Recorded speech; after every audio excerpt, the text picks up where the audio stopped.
Ini ndinonzi Agatha Mugomba. Ndiri mukuru wemadzimai Women Affairs wemuno Makoni. Ndinofara zvikuru kunge ndiri pano pamwe chete nemadzimai ayo ndinotungamirira ayo takoka kuti angara anouya kuti vaone basa remaoko retinofanirwa kuti tiite semadzimai. Project yedu yataoti titaridzane zuva ranhasi takatanga nehuku shoma shoma, huku 18. Tapuhwa huku 18 nemukuru wedu wemadzimai mai Chinomona. Takaona kuti zvakakodzera kuti visumuke zvienderere mberi, tinofanirwa kuti ushande neshungu. Pahuku 18 pari zvino izvi dzandiberekera ndaane 570. Challenge yandinenge ndiri ndinozongosangana nayo kuda ndeyekuti iko chikafu chacho iko zvino izvi unenge uchinyatsa kuona kuti ukatenga saga restata ringangopedze svondo rimwe chete nekuburikidza kwokuti huku dzinenge dziri kuwanda sei. Pandinenge ndiri kudai dzimwe dzinenge dziri kubuda muhatching machine. Ndakatenga hechari iyoyo ndaona kuti sezvo takapuhwa hechari machine kuti ndinenge ndiri ndinoenda kure, ndakuona project iyo takatangiswa iyi hazvigoni kuti ndinge ndiri ndinoenda kumutasa. Saka ndakambofa notenga hechari machine inotakura mazai 432. Ndaita saizvozvo ndine ifesonge dzinenge dzichitsotsoyo zviri kundipa zvemuono wekuti panhiyo idzodzo ndichange ndiri ndinotoona kuti kahechari kaya kachange kari kadiki. Ndiri kutotarisira kuti dai ndawana hechari hombe. Ndawana hechari hombe, huku dzedu nemizera yadzo tine huku dzinenge dziri kukandira. Kana muono wangu wandinawo wekuti ndikasvika pa1000 ndinenge ndiri kuzwa kuti ndiri kunhonga mazai angu 1000 ndichiisa muhatching machine. Ndiri kutarisira zvakare kuti huku idzodzo ndinofanirwa kuti ndinge ndiri ndinoona kuti ndatengesa ari maday old here kana kuti ndatengesa ari kuda kundopfuya here kana kuti ndatengesa pane ari kuda nyama.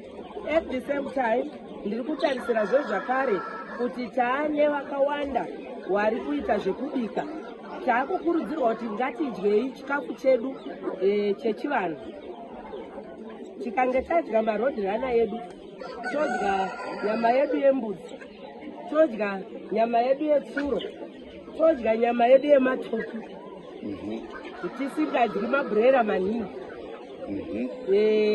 Nyama idzodzo dziri kukurudzirwa zvakare. Even mai wedu, mai wakuru, mai Mnangagwa wari kutikurudzira izvozvo.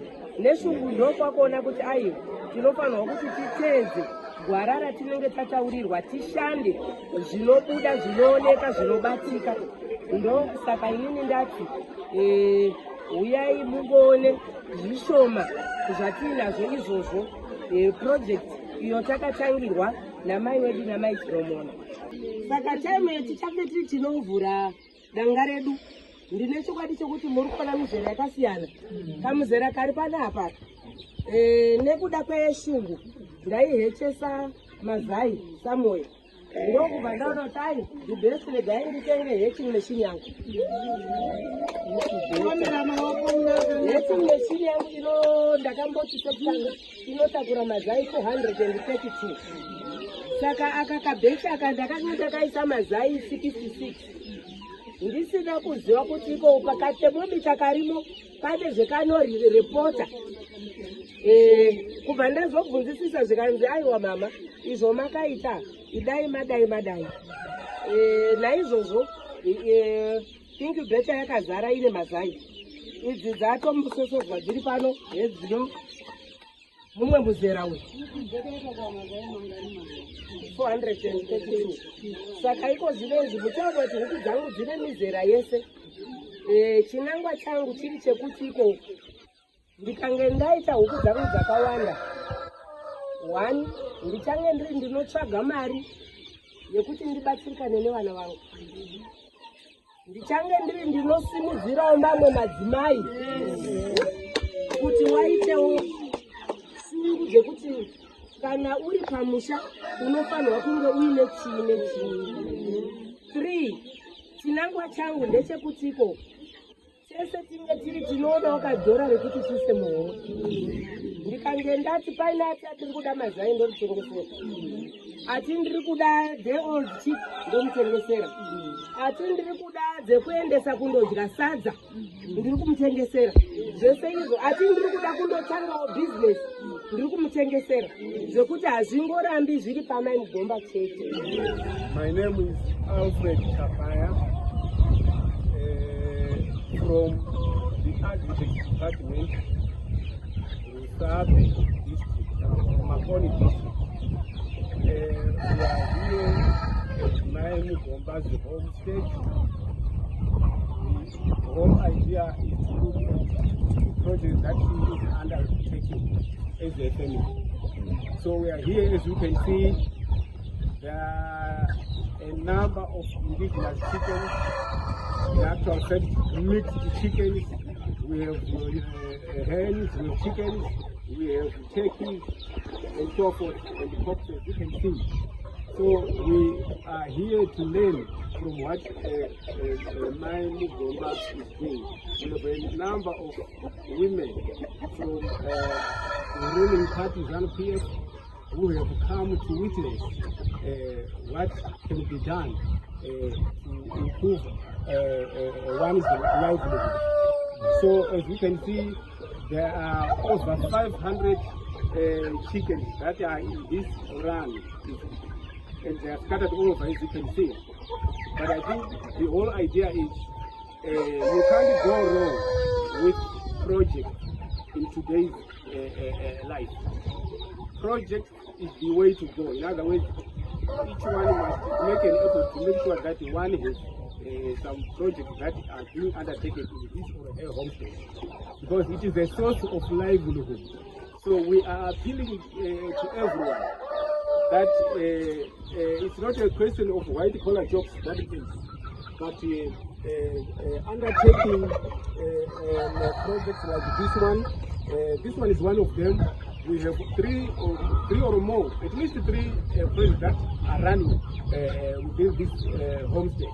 We have the rabbit project that is just close. We also have goat project, which is also here. So we have at least 3 projects, livestock projects that are going on in this homestead. And as we can see, they are well catered for in terms of the infrastructure, the housing structures. If you can see the housing structure just over there, is just good. It is well aerated, it is elevated, which means the air can circulate freely from underneath going into the run and from the front, which has good wireless. So it is well, it can allow free movement of air, which is critical for our birds to be very healthy. Then, even on the goat side, we see there are hay bales that are seen there. It means our goats have access to that. What we want is now value addition of that hay bale. We want that stuff to make sure that we have got the molasses. You can actually include the molasses. You can even add salt, immerse the stuff in the salt overnight.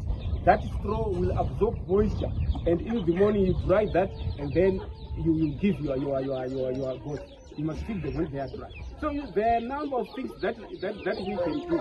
The idea is to make sure that our livestock grow as per our expectations. Our livestock must make sure that they have adequate food. The greatest cost on livestock production is the feed cost. It can amount to around 60 to 75% of total cost. So what we encourage farmers to do is to grow their own crops. You must have a plan when the rain season comes, or those with irrigation. you must come up with a plan to make sure that I am growing so many hectares for my livestock, maybe for pigs, maybe for chickens, for goats. So you must have a plan for your livestock, so that you will not buy much. In other words, we are saying you will reduce the feed cost the moment you grow your own food to feed your livestock. The cost will be much reduced because it's on farm production, on farm feed. This is what we expect. We don't encourage farmers to always buy. Buying is not bad, but here and there you can buy. But in most cases, we expect farmers to grow their own food. It could be maize, it could be munga, it could be rapoko, it could be what you name it. So that the feed cost becomes low. That's why some people say raising indigenous chickens is not viable. It's not viable, yes, if you want to concentrate on buying feed from commercial feed, because their feed conversion is lower than the broilers. So you must make sure that you get expert advice from above, so that you do the right thing.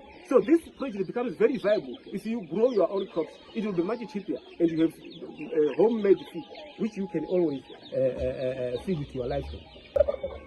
Ndinonzi Councillor Ella Hlambuyo, ndiri chairman weMakonye Rural District Council.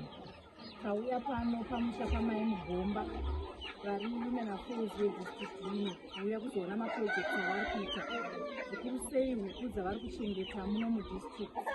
Muno mudistrict tine madzimai akawanda vari kuita maprojects ehuku.